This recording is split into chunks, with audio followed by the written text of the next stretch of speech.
বিসমিল্লাহির রহমানির রহিম। আসসালামু আলাইকুম রহমতুল্লাহ। সুপ্রিয় শিক্ষার্থীরা, ক্রিয়েটিভ টিচিং মেথডের পক্ষ থেকে আমি মোহাম্মদ আতিকুল ইসলাম সুমন নিয়ে আসলাম নবম দশম শ্রেণীর সপ্তম অধ্যায় থেকে একটি গুরুত্বপূর্ণ সম্পাদ্য উদাহরণ 3, যাকে আমরা ট্রাপিজিয়াম নামে চিনি। তো এই সম্পাদ্য অত্যন্ত গুরুত্বপূর্ণ, কারণ আমাদের পরীক্ষা এটা বারবার আসছে। তো আসেন, এখানে বলেছে সামান্তরিক আমরা কিভাবে ট্রাপিজিয়াম আমরা কিভাবে চিনব।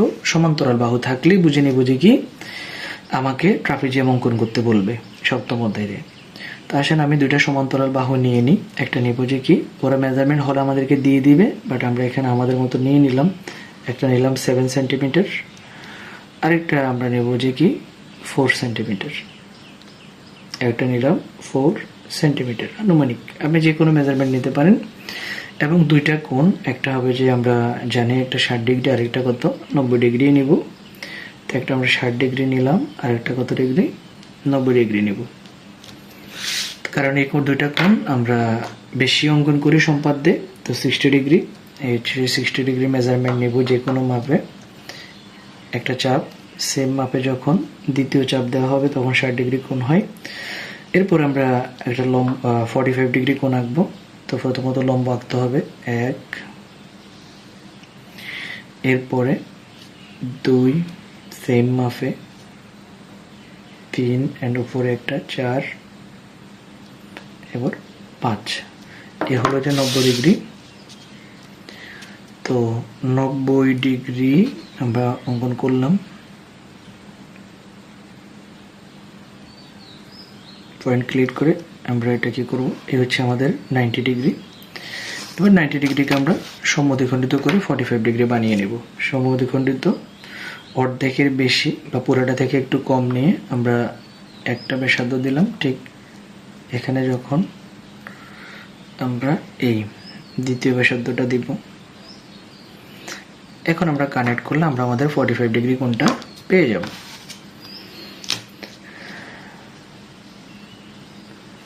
তাহলে এই হলো যে আমাদের 45 ডিগ্রি, এ হলো আমাদের 45 ডিগ্রি। তাহলে শিক্ষার্থীরা আমাদেরকে দুইটা মেজারমেন্ট দিয়েছে, একটা হচ্ছে যে কি সমান্তরাল বাহু দুইটা, তো সমান্তরাল বাহু দুইটি, আর একটা হচ্ছে যে দুটি কোণ, একটা 60 ডিগ্রি আর একটা কত ডিগ্রি 45 ডিগ্রি। আমরা নামকরণ করি, এটার নাম দিলাম এ, এটার নাম দিলাম বি, এটা দিলাম এক্স অ্যান্ড এটা দিলাম ওয়াই। এবার আসেন আমাদের সেই নর্মাল যে কথা, বি একটা রশ্মি নিয়ে নিই। যে কোনো রশ্মি আমরা বি নিব।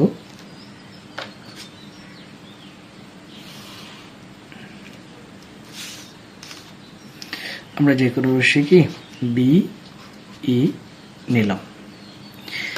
বি নেওয়ার পর আমরা বি থেকে ওই এর সমান করে আমরা কেটে নিব। সেই চিরন্তন যে রুলসটা আমাদের আছে, এ মেজারমেন্ট আমরা নিলাম। এ সমান করে আমরা কি করব, এখানে কপি পেস্ট করব, নিলাম। এই নাম দিব সি, বি জি সি। তাহলে এর সমান কেটে নিলাম। এখন বি বিন্দুতে এক্স কোণের সমান কোণ আঁকবো, আর সি বিন্দুতে ওয়াই কোণের সমান কোণ আঁকবো।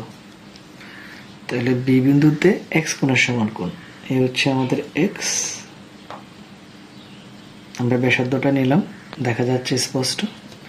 ঠিক সেটা আমি এখানে এখন বি কোণে কপি পেস্ট করব, নিলাম, এই নিলাম পাশেরটা অ্যান্ড কমপ্লিট।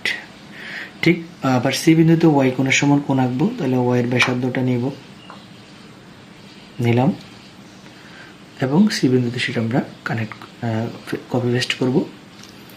করার পর এখন আসেন সি এর ব্যাসার্ধ, ওয়াই এর ব্যাসার্ধ নিব। এই হচ্ছে আমার ওয়াই এর ব্যাসার্ধ, নিলাম। নেয়ার পর সেটা আমি এখানে কি করব, অঙ্কন করে দিব। তাহলে এ হলো আমাদের বি বিন্দুতে আমরা এক্স কোণ এবং সি বিন্দুতে ওয়াই কোণের সমান কি এঁকেছি, কোণ এঁকেছি। আশা করি আমার শিক্ষার্থীরা এটা বুঝতে পেরেছে। এবার আমরা কানেক্ট করব। বি কোণ আমরা কানেক্ট করে দিলাম। ঠিক একইভাবে আমরা সি কোণও কি করব, কানেক্ট করব। তাহলে সুপ্রিয় শিক্ষার্থীরা, এর আমরা দুইটার নাম দিলাম পি এবং কিউ, দুইটা কোণ আমরা অঙ্কন করেছি।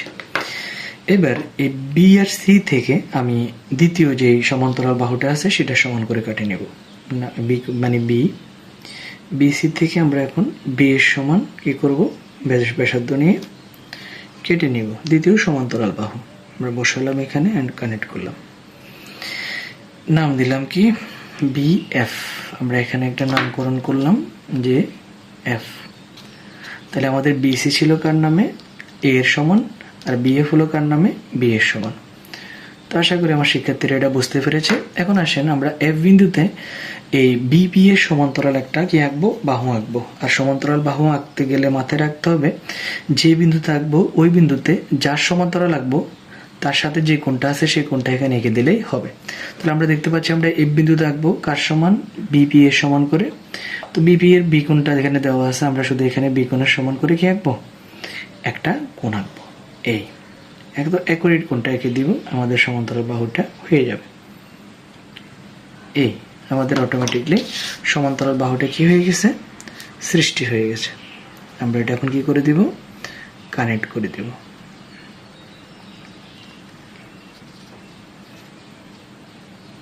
এই হলো যে আমাদের সমান্তরাল বাহু।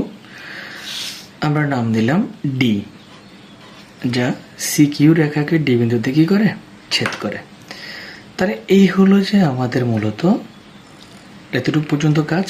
এবার আসেন ডি বিন্দুতে আমরা বিসি এর সমান্তরাল আঁকবো। কার, ডি বিন্দুতে আমরা বিসি এর সমান্তরাল আঁকবো। তাহলে আমরা একটু আগে বলেছিলাম যেই বিন্দুতে আঁকবো আর যেই রেখার সমান্তরাল আঁকবো রেখাংশের, তার সাথে সৃষ্ট কোণ, ওই কোণ যেটা থাকবে সে কোণের সমান কোণ আঁকবো। তাহলে আমরা দেখলাম এখানে সি কোণটা আছে, তাহলে এই সি কোণটাই আমি মূলত কার সাথে এঁকে দিব, ডি এর সাথে এঁকে দিব। তাহলে আমাদের কি হয়ে যাবে, বিসি এর সমান্তরাল হয়ে যাবে একটা।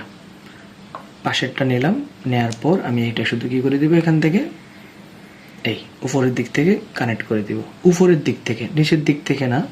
অনেক শিক্ষার্থীর এক্ষেত্রে কি করে, ভুল করে, উপরের দিক থেকে এভাবে এই কানেক্ট করে দিব। এই তাহলে হয়ে গেল আমাদের সি কোণের সমান ডি বিন্দুতে একটা কোণ। এটার আমরা এবার নামকরণ করব, সেটা হচ্ছে যে কি ডি এ। কি নাম দিব, এখান থেকে সরাসরি কানেক্ট করে দিব, নাম দিলাম আমরা কি এ। তাহলে হয়ে গেল আমাদের এবিসিডি সমান্তরাল ট্রাপিজিয়াম। তাহলে সুপ্রিয় শিক্ষার্থীরা, বি থেকে এ সমান বিসি কেটেছি, বি বিন্দুতে এক্স কোণ এবং সি বিন্দুতে ওয়াই কোণ কেটেছিলাম। এরপরে বিসি থেকে আবার বি এর সমান করে বিএফ নিয়েছি। এফ বিন্দুতে আমরা বিপি এর সমান্তরাল মানে বি কোণের সমান কোণ এঁকেছি। আবার যে ডি বিন্দু পেয়েছি, ডি বিন্দুতে আবার বিসি এর সমান্তরাল মানে সি কোণের সমান কোণ এঁকেছি, আমরা এ পেয়েছি। এ বি সি ডি আমাদের ট্রাপিজিয়াম। আশা করি বুঝতে কোনো সমস্যা হয়নি। অত্যন্ত গুরুত্বপূর্ণ সম্পাদ্য। পরবর্তী সম্পাদ্য আমরা আপনাদের জন্য নিয়ে আসবো নেক্সট ক্লাসে। আজকে এতটুকুই, ধন্যবাদ। আল্লাহ হাফেজ, আসসালামু আলাইকুম।